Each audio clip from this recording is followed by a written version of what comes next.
Once more, you're most welcome again to the channel boat cruise. We have done the activity of the game drive. We have seen other management interventions, and then now we have come for the boat cruise. This is one of the activities that you must not miss in Queen Elizabeth National Park. We have the captain, Martin. My colleague, this one I introduced before. Another model here. A model, she's called Betty. She's one of the colleagues here. Dan, your chief guide, and the assistant. Once again, you're most welcome to the Kazinga Channel Boat Cruise, and my name is Daniel Tirwamwe. So, as we're going to board for the 2-hour activity, which is one of the among other activities that we do in Queen, we have what we call the do's and the don'ts. So, to make sure that we are safe on this boat cruise, you have to make sure that you get in and put on the life jacket. After the life jacket, make sure that in case you want to walk on the upper deck, there is a writing on the right of the steps that mind your head. Don't hurt yourself when you're walking up. And in case you've got any plastic or any litter, we have trash bins on the boat. Make sure that you dispose it very well. And we have got a toilet on the boat. Make sure that you use it for either of the nature calls. When you're on the channel, never forget to always be patient, to look left and right, such that you don't miss at anything. At the same time, you're supposed to be a team, because we have gone as a team to win, not to lose. As we wait for luck to have everything availed to us by nature. Thank you so much for coming. Thank you so much for listening. Enjoy your boat cruise. Thank you. So Kazinga Channel is a natural channel as a result of a tectonic force called faulting. And the length of this channel is 40 kilometers.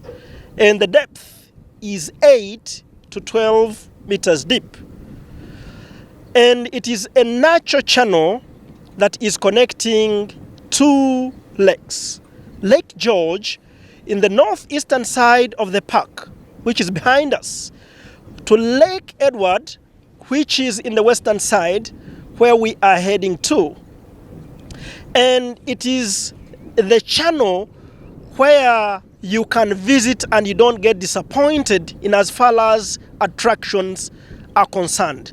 I swear in the name of Almighty Allah, Abbas Sechanzimoluvia, swear in the name of Almighty Allah, the most precious, the most gracious, most merciful, most merciful, that having been elected, having been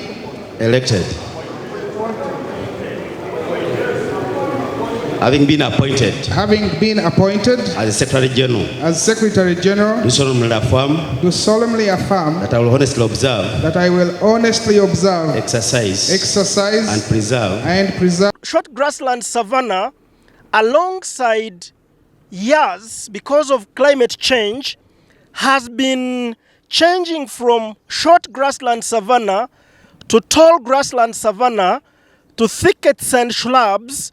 Now the thickets have closed up to an extent that savanna has been depleted to this bare land. So we refer that to be the effects of climate change that has resulted into that. If you can look ahead, we also have a lonely buffalo. That is a loser male buffalo.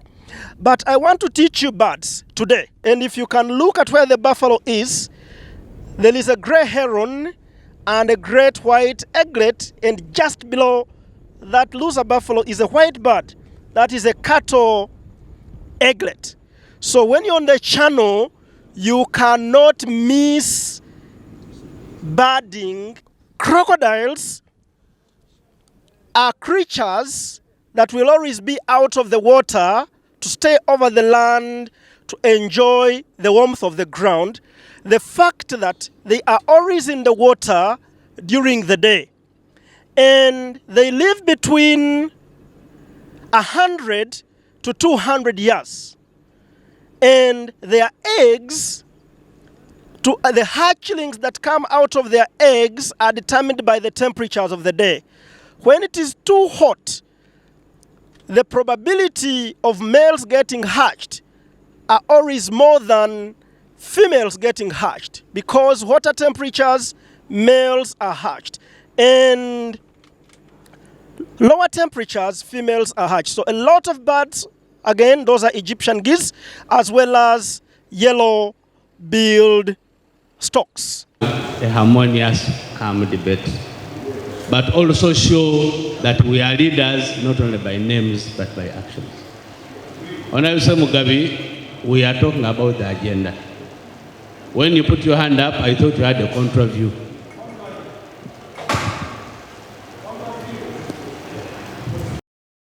Talking about the agenda. When you put your hand up, I thought you had a contra view.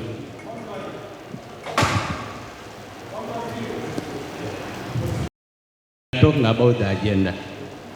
When you put your hand up, I thought you had a contra view.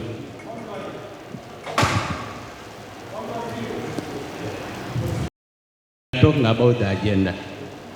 When you put your hand up, I thought you had a contra view. Talking about the agenda. Look at this beautiful small bird, the pied kingfishers. And so amazing that is on the channel where kingfishers population is unexpected. And if you can look on the walls, on the cliff, are the nests of the pied kingfishers. So they dig ground nests, which is as long in the cliff as 1 meter, and the beauty of the bedroom is the feathers that it normally pricks on its own other feathers and makes a beautiful bedroom. Right now, if you can look at this beautiful boat, these are some of the other facilities that we have on the Kazinga channel.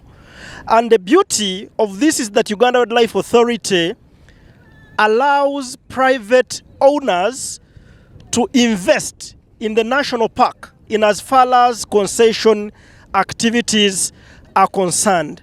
So this is called MV Kazinga, owned by Great Lakes Safaris. And it is a concession in a sense that when tourists come and board this facility, the owner of the lodge will benefit, but at the same time, government, whose mandate has been trusted by Uganda Wildlife Authority to make an agreement of how statistics are taken on people who board this facility, is concerned. At the end, there is a win-win business. The owner earning as well as government is also getting money out of the facility. Ahead of us is a flock of beautiful birds, and they are gathered together because these are called cattle eaglets. And eaglet family species are very many. If you don't look at this family, this species of the eaglet, you can look at the little eaglets, slightly differing from these ones because their beaks are black with yellow feet. But we also have what we call the intermediate eaglets, slightly taller than the little eaglet, and these cattle eaglets being slightly smaller than the little. But we also have what we call the great white eaglets, which are taller than the rest. But the beauty of these cattle eaglets is that they will always move with buffaloes and sometimes with warthogs and elephants, because they like picking insects whenever the herds of these animals are grazing. During the day, hippos are permanent residents in the water because they can't stay without water, because their skins are bare. They can get sunburn whenever they want to go out of the water and graze during the day. But for buffaloes, they normally come to visit the hippos during the day in the water because they drink from that water and also cools themselves. So if there would be an incident where the hippos chase the buffaloes from the water during the day, also buffaloes would be chasing hippos during the night when they are supposed to graze. And at times when there are predators that want to attack buffaloes from the water, especially crocodiles, these hippos are there to safeguard those creatures or warn them in time, and they run out of the water. It is only lions that can disorganize the hippos, at the same time the buffaloes when they are over the land. But when lions are not there, the wild is quite peaceful. All this is found at the Kazinga channel to an extent that you can even find crocodiles interacting over the shores, simply because the channel is a conserved zone and there is a lot of fish where the crocodiles can survive on, not to harm the rest of the mammals. It's quite rare to find hippos out of the water during the day. But hippos, as I told you, are creatures that can't live without water. Where there is no water, at least let there be a mud pool. But because there is hope that water is very close, they can enjoy bathing on the sun or basking on the sun for a short time. But if you can critically observe on their skin, they look a little bit shiny compared to the hippos that you have just left in the water. So they have got what we call a hypothalamus membrane, and they stimulate a hormone, which hormone shields their skin from getting sunburn. So at times, that is when you find them looking shiny, and that shining is because that body membrane that is stimulated shields the skin from the rays of the sun to avoid causing sunburn. So that is also another boat of Mwea Safari Lodge under Marasa that is also doing the operations of cruising with tourists on the channel, more or less like to how we looked at Wekesa, Great Lakes boat that was also on the water. Concessions are open, and you can come to Uganda Wildlife Authority to make sure that all is availed to you. So right now, I want you to observe a component of Queen Elizabeth National Park, known to be a medley of wonders, now coming to another name called a Man and Biosphere Reserve. So as I told you, this is the only national park where human beings interact with animals and they are staying in harmony without harming each other. This community is called Kazinga Fishing Village, which is among the 11 fishing villages or fishing communities that we have in Queen Elizabeth National Park. So whenever I reach on this community, it reminds me of how beautiful coexistence can be manifested when tourists are enjoying their boat cruise. So if these animals wouldn't be staying at peace with these people, they wouldn't be here. Instead, they would be on a run, and you would see their behavior not normal. So to make sure that we sustain this biosphere stay, 20% of the money that every tourist pays at the end of every financial year is dispersed back to these communities as revenue sharing. Muhammad Ali Aluma. So in the name of Almighty Allah, Swear in the name of Almighty Allah, the most gracious, most merciful, the most merciful, that having been appointed as the Deputy Secretary General of Finance and Administration, acting Deputy Secretary General in charge of Finance and Administration, do solemnly affirm that I will honestly observe, exercise, and preserve the Constitution of Uganda Muslim Council, and diligently serve the Muslims of Uganda, and the country at large, following the teachings of the Holy Quran, and the noble hadiths. So help me Allah. So help me Allahu Allah. Akbar. Allahu Akbar. Also separation. Bismillahir Rahmanir Rahim. Bismillahir Rahmanir Rahim. I, Muhammad Ali Aluma, swear in the name of the Almighty Allah, swear in the name of Almighty Allah, the most gracious, most merciful, that having been appointed as acting Deputy Secretary General of Finance and Administration, in charge of finance and administration, do solemnly affirm that I will not directly, Those fishermen are here because they are meant to dock the boats, but we don't allow them to fish in the Kazinga channel. Instead, they go and fish on Lake Edward, and in the morning, they only bring here fish for business purposes. And during the day, they only dock, clean their nets, and wait for the previous evening when they are supposed to go and fish overnight on Lake Edward. And before us is a bird sanctuary. This bird sanctuary has been here over decades and centuries.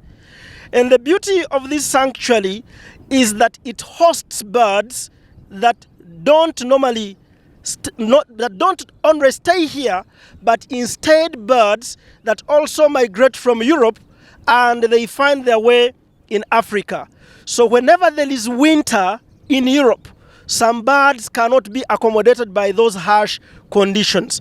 So they have to fly southwards, and they find their way in Africa, and the Kazinga Channel is one of the bird sanctuaries that hosts those birds. So if we can now go to bird identification, the one right now coming closer and flying, and I mean in a big flock over the land, those are called gray-headed gulls.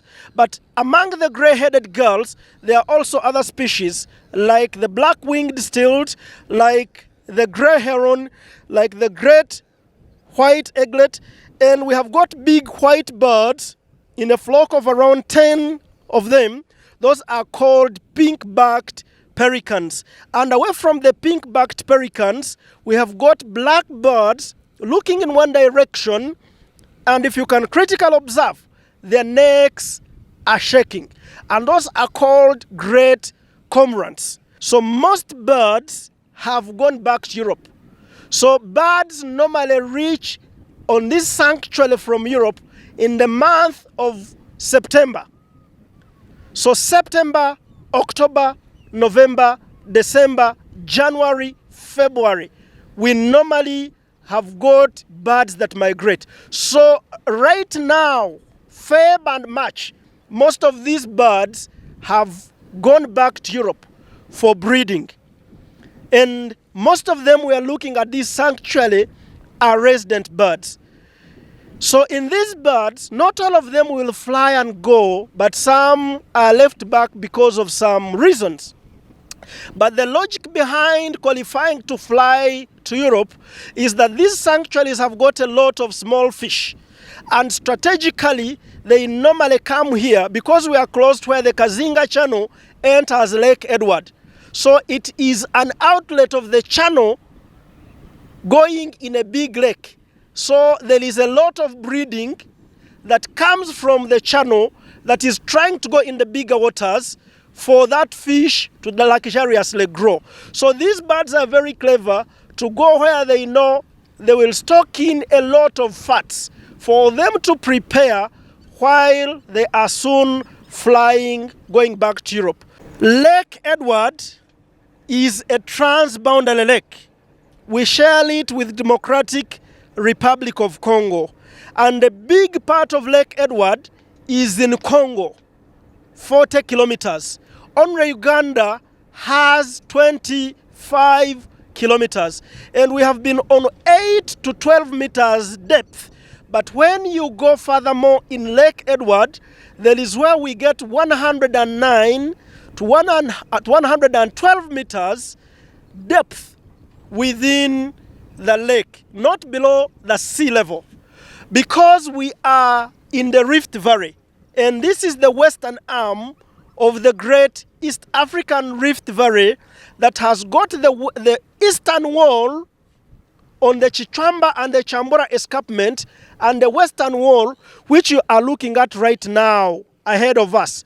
Those are the ranges of Mount Rwenzori in the Democratic Republic of Congo. The Kazinga Channel boat cruise is a reality.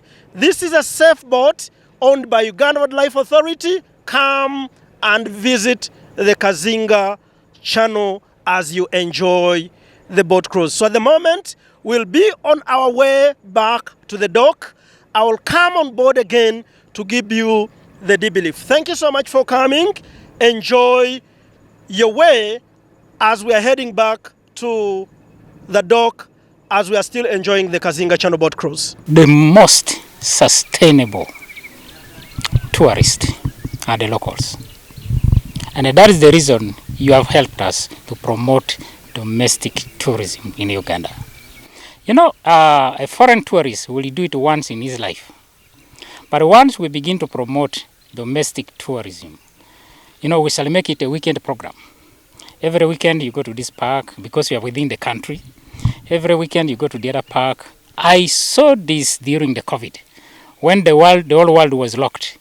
And when we opened the savannah parks for Ugandans and other countries within East Africa to visit, that is when we Ugandans discovered this country is very beautiful. You know, Ugandans, I didn't know Ugandans have money. They have money. But they want to spend the money in Dubai, in Thailand, Sese Island. But during COVID, the trend changed.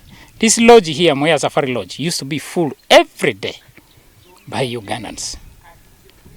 You know what lockdown did? Families separated. So when the savannas were open, people found out there is discovery. So we found a lot of Ugandans coming. And since then, the trend has changed. We register a high number of tourists that are within the country and within East Africa, which is very, very healthy and sustainable. Foreign visitors are dictated by their countries, their leaders. It can be bad relationship. They can say, don't go there. Anything happens, they will say, this country is on red list, don't go there. And, you know, political also. There are things that make them say, this country, don't go there. But this is your country, and this is our resources. It is us Ugandans that can make it sustainable, and we develop it, we build it better than we got it through you visiting this park. I'm very happy you have discovered this country is very beautiful. Not only Queen, but all parks we see Ugandans coming. Look at these cars around here. This tourist, this vehicle here, the coaster, was full of Ugandans. There is another one that there are two groups that came at 1 o'clock. They did the boat, they went back. But this one only Ugandans. Tomorrow we are having a Para University here. We really love you to love this country, enjoy this country. Don't watch these things on TV. When a Muzungu comes here and it takes pictures, and then you watch it, it's your own resources. Please come here and see them here as they exist naturally. We have available accommodation facilities within Queen Elizabeth National Park. We have about 62 lodges and hotels within the periphery, apart from the ones in town. And then inside the park, we have about 4 hotels that are under concession that cater for all categories of visitors. We have the mid-range, we have the low budget, mid-range, and high-end lodges. So don't worry, when you come here, all these facilities are available. You can also come as a community group, and you get community conservation education at the student center. At the student center, we charge adults only 25,000 shillings accommodation. Children, school groups that come, we charge them only 5,000 shillings. So these parks are affordable for everybody. We have made it as cheap as possible so that we, the people of the country, the owners of these resources, benefit from it. Thank you so much. Come and visit the park.